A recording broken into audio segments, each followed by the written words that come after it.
Cosby trial ended in a deadlocked jury. Let's go to the panel for opinions on the process of what is next and why the jury might have deadlocked. Ken, what do you have to say? So, how refresh my memory, how old are the allegations here? I believe 2004 range, Right. something like that. Yeah. So we're dealing with an issue that's over 10 years ago. Oftentimes, there's going to be some doubt that, hey, this was 10 years ago, and the common objection I always hear is, well, why didn't this person come forward, sooner? A lot of times when there's allegations like this, though, the person's going to be afraid to come forward. What's next is hard to say. The state's attorney is going to have to decide whether they're going to re-prosecute the case or not. At this point, I think it's a coin toss. Okay. Just because, in all fairness, the court did what they needed to do in that there was some reasonable doubt, and people refused to budge and say guilty or not guilty. Brian? I agree with that. You look at it's a he said, she said situation. There's no third person that can say, hey, this happened. So these allegations are old. The jury had to look at the evidence in front of them, and and many of them said they can't convict him. Would it be the same if it wasn't Bill Cosby? I don't know if it would be, because this is a celebrity. And obviously celebrities in courtrooms sometimes, it takes over everything. But if they want to retry, I believe they have 120 days in Pennsylvania to do so. I'm not sure. I think that's the range, but if they go again, I think it's going to end the same way. Ron, you have some I pearls? do. I think she did come forward back then. Did she? Yeah, she Okay. had. And there was a lot of that case that was known, and I don't think that the state's attorney prosecuted Okay. back then. Because I believe it started in Philadelphia, Yes. but the case was moved to Pittsburgh. Right.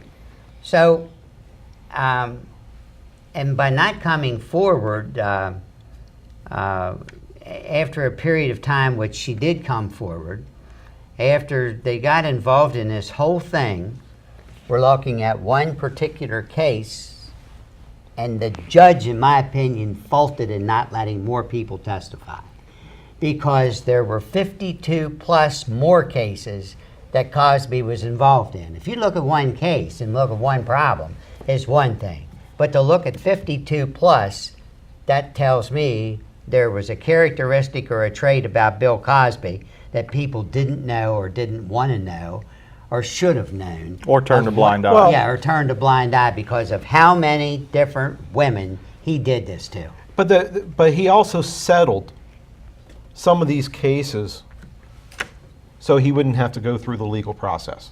Isn't that correct? That's true. Okay, so he made a couple payoffs hoping that this wouldn't rear its ugly head, and now all of a sudden some of those things were unsealed for this case. But it only takes one individual who is dug in on the jury to make a mistrial. Right. So I haven't heard if there was a spread on that or not.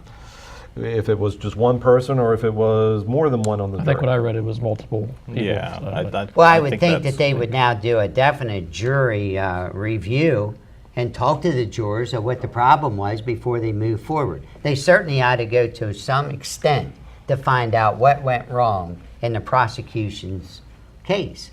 Do you think Pennsylvania is going to refile the case? Yes, You think so? yes.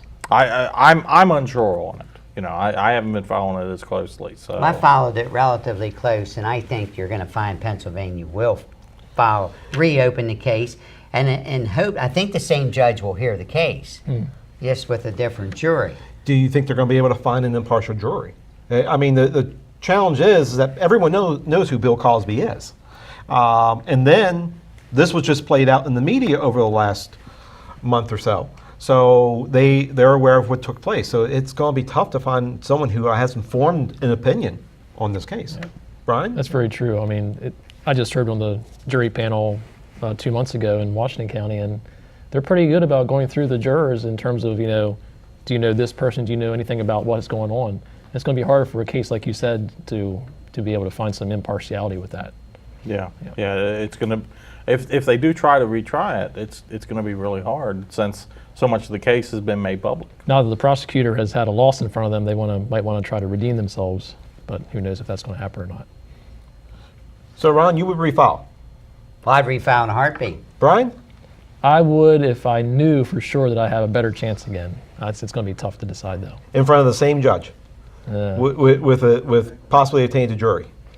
Yes, It's no? it's a risk. I'd say yes, just to try. Okay. Ken? Because it's so high profile. Okay, sorry. I mean, on one hand, you have to have, some reasonable sense of, is this actually going to be worth the taxpayer's dollar? But at the same time, if this woman really had happened to her, what she says happened, then she deserves justice. Ken, we're going to let you have the last word on that, and everyone watch out for your Jello shooters.